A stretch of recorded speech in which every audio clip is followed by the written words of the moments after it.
Not a huge betting man, but I would bet that this has sprung a leak.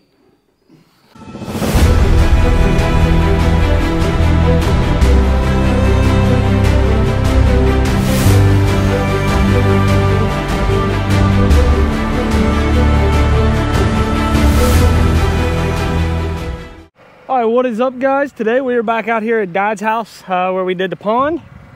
We're gonna try to do something here that I know absolutely nothing about. So we got a drone out here, and this is not a spray box on it. This is a spreader box. We got loaded up with some grass seed and I think it's a little bit of wheat is what I think we got in there. We're gonna try to spread it on this, but we got this spreader box so we can spread some cover crop on, you know, some of our hills, stuff like that, to keep them from washing.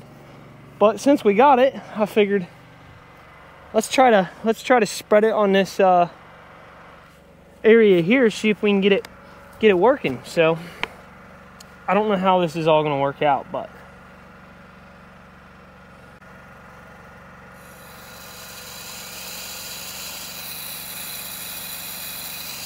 oh no, I think I was supposed to do this empty.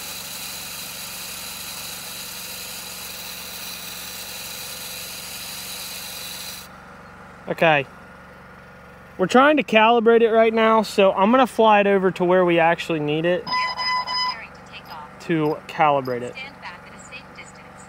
Cancel takeoff. Takeoff.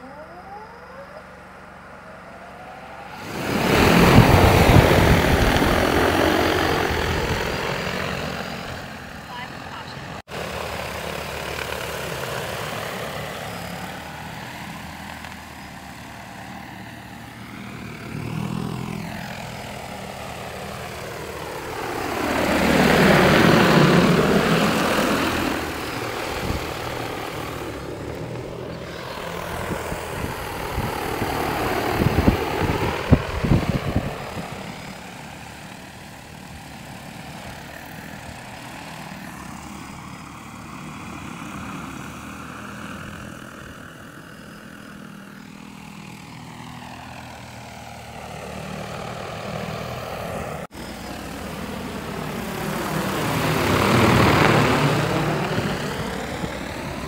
I think I gotta rip it now.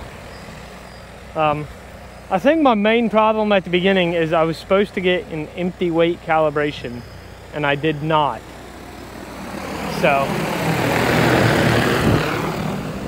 now it seems to be, I moved it up a little bit higher, and I backed the rate down and just put it a lot closer, just because this area is, it's only like a 1 acre area. So hopefully this should work a lot better.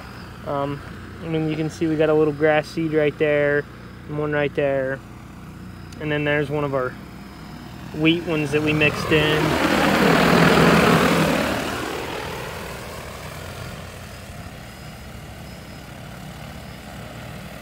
If it was a lot bigger area, I'd feel more comfortable, you know, widening the swath out, but I don't know. It seemed to not work very well in such a small area. It seemed like it was wanting to miss a bunch of spots.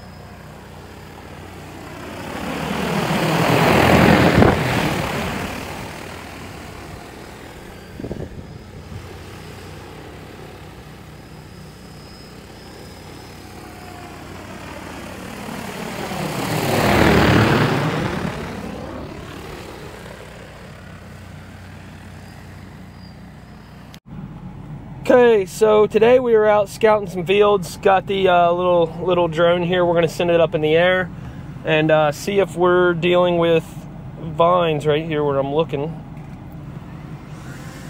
Takeoff. Home point updated. So we got the drone in the air, but we've been dealing with vines worse than like we really ever have this year. I don't know the reason for that, but it kind of seems like all of our bottom ground, anything that's you know, bottom ground has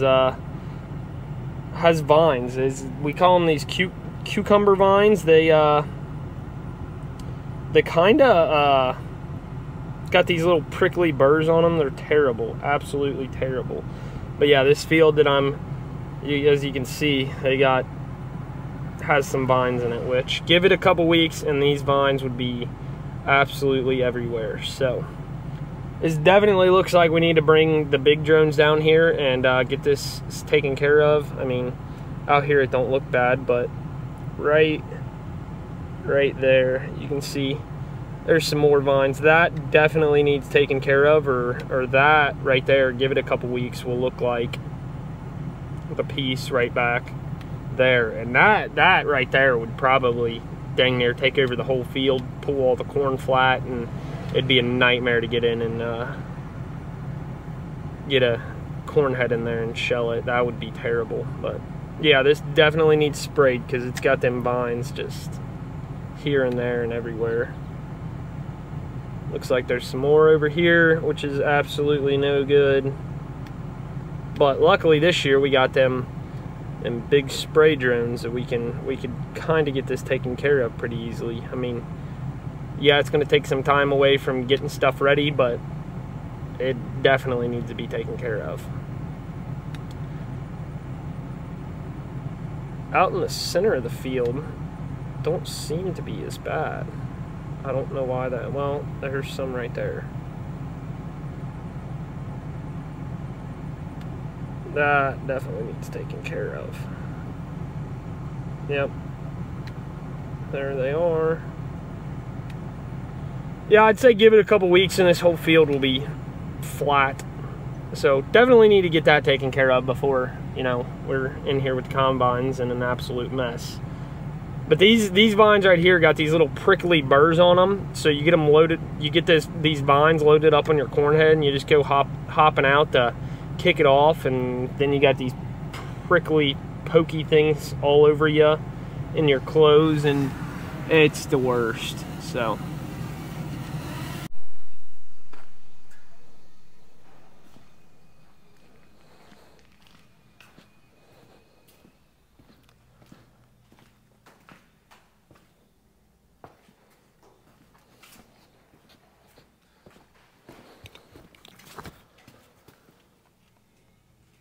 not a huge betting man, but I would bet that this has sprung a leak.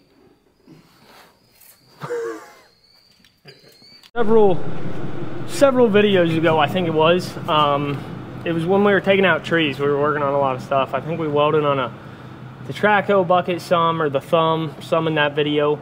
But it's been a while ago. But this hose, I'm pretty sure it was.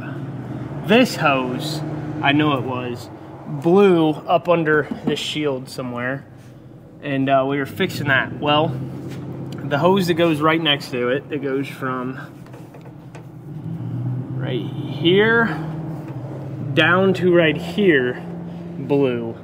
And we ordered the right hose with the right bends and the goofy, you know, turns like it's supposed to have, but that is not in. So we were making a temporary fix, and if you know anything about hose this big, you know, it doesn't like to bend around there. So we were just trying to find the right way to route it to get it to go here without having to hang way down here. And yeah, so I think we're about ready to crimp it.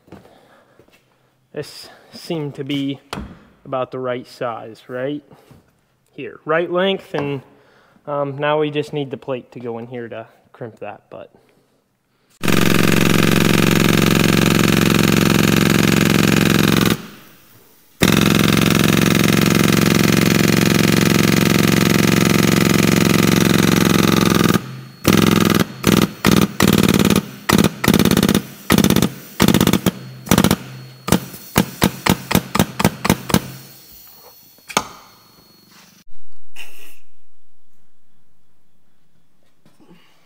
Brandon, I think I need stitches. Really? No. Did you hurt yourself? Yeah, I got like a paper cut in the tip of my finger. Really? And there's not even any paper down there. Okay, so straight out of there, back around here, right up here. Squint your eyes a little bit and look at it. Kind of tilt your head to the side. It doesn't even look like it was taken to a chop shop.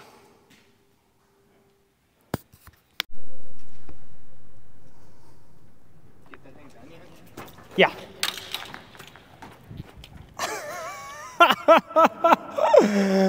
Oh, I just tied it.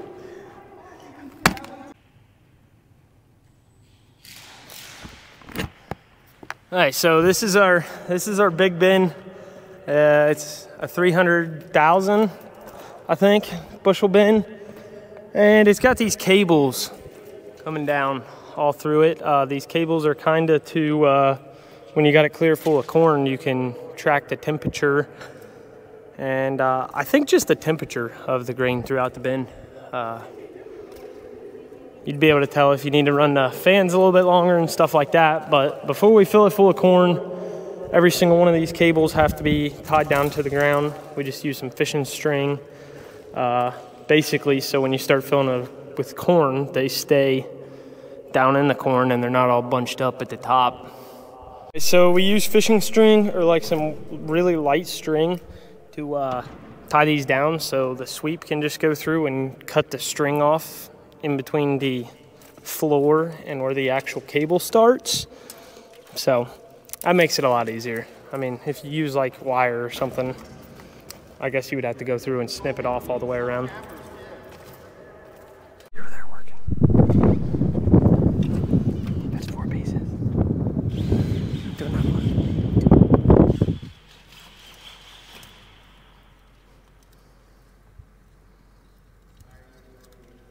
Because you're doing some good work. You're working hard. Wish I knew what that was like.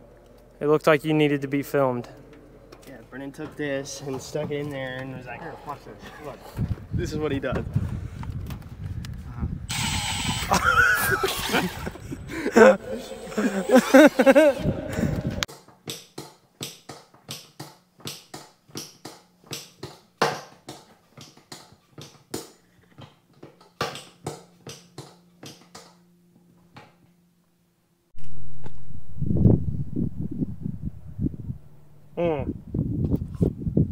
Refreshing.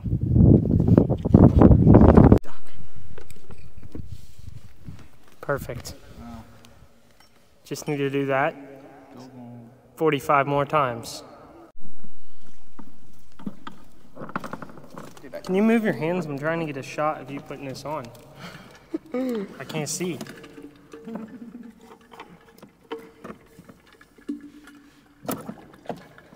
That close.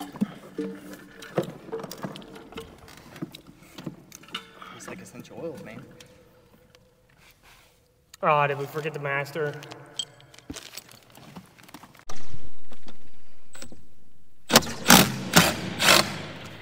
Oh, that one is good. That is very good.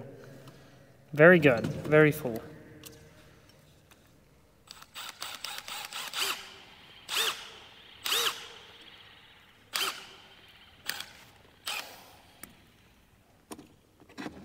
You want it in here? I know.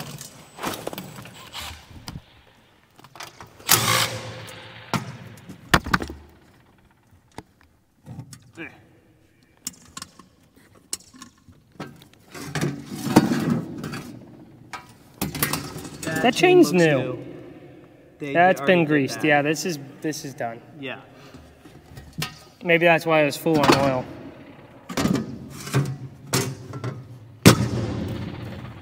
I thought they did this bin. They were totally just teasing on which bins they did. Yeah, Oh man, dude. Hold on, sit still. You think you're working really? Oh my gosh, that was, you really look like you're working hard. Dude, it's hot.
I'm not positive this little platform's sturdy enough to hold me and the lid. Yeah, I'm catching the grip.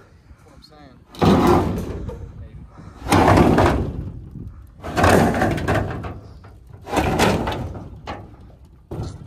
saying. Yep. Hold on, Wyatt. It's a hefty lid. Whoa! Please don't drop it.